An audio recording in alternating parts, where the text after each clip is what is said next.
What is your child's relationship to technology and the internet? This is what I'm going to be talking about today. So, welcome to another episode as I speak about technology, the internet, and young people. And today I want to speak about teenagers and addiction to internet, to social media, to the devices. Because this is so important that we are able to deal with this. Because teenagers have been online for a very long time. They were born in this age of technology, of the internet, of devices, and so they, like if they are addicted, and it's not going to be too hard to tell, but we need to be able to know the signs. But before I get into that, let's talk about some of the reasons why they could be addicted, and there are quite a few, but I'll only touch on some of them.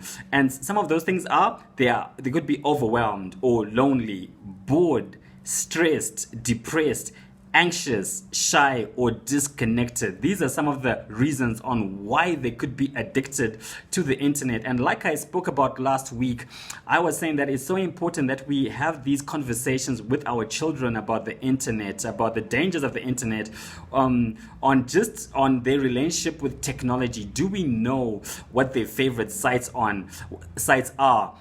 Have we educated ourselves on those sites and are able to then speak into what they are experiencing, what they are going through, what they should avoid, what they should lean into, and all these things. These are so important that we understand this relationship that they have with technology.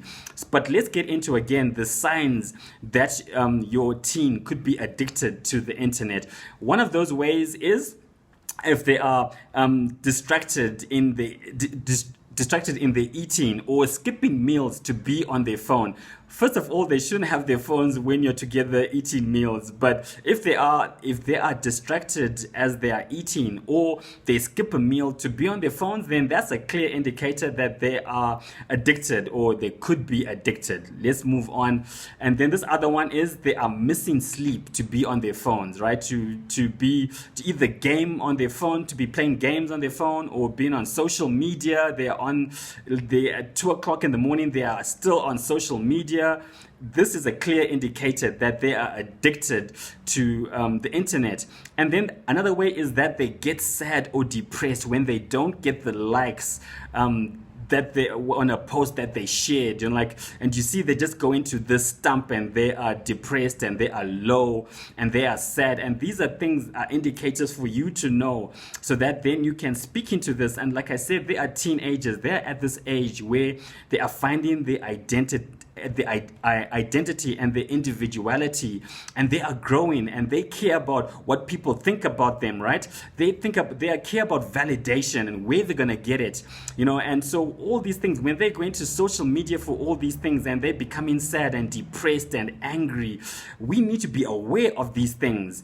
And let's move on. That's a little tangent that was going on, but let's move on for the indicators that you can tell that they are addicted.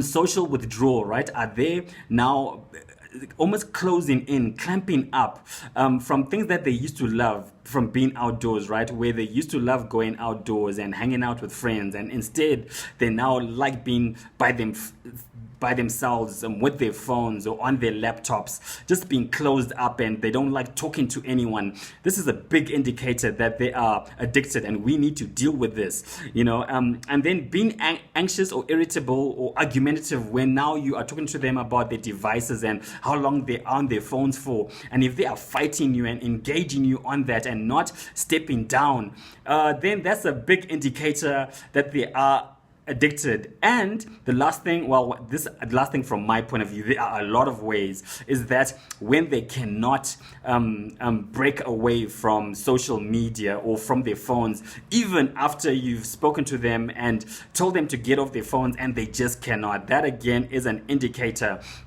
that they are addicted. Now, as I come to the end, I want to talk about one more thing, and this is about, I touched on it a little bit, and this is about where do they go to for validation. This is so important. Do they know who they are as they seek to find the identity and the individuality? Where do they go to for all these things? Are they secure? Do they have a healthy self-esteem of themselves or a self-image of themselves? And is home, are you a safe place for them?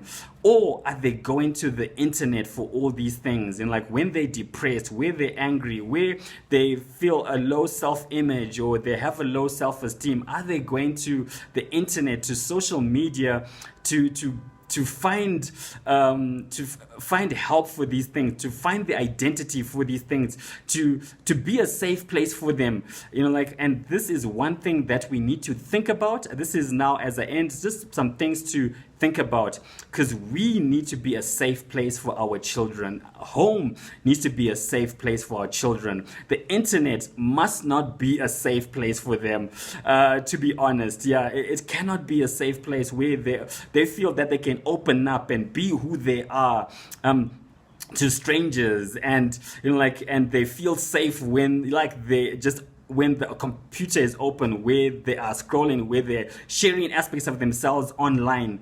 This is a very dangerous place to be at, and we need to correct that. We need to change that. But like I said, we need to open the lines of communication. We need to sit down with them and be able to talk to them about these things. And there are ways where we can talk about and deal with addiction in teenagers, and this is what I want to talk about next week. So with that, I've come to the end of this episode. There is so much to share on this, because like I said, teenagers are at a critical time in their lives, and they have been online for such a long time, and they need help. They need someone to speak to. They need to have safe places they can go to talk about this, to talk about the challenges and the battles they are facing, the feelings they're having, the thoughts they're having. Some of them hate themselves because of what they've seen online, because their friends have shown, or their idols have shown, this picture of a perfect life or a perfect body and all these things, and they hate themselves or they hate their life because of these things, but they don't know who to go to.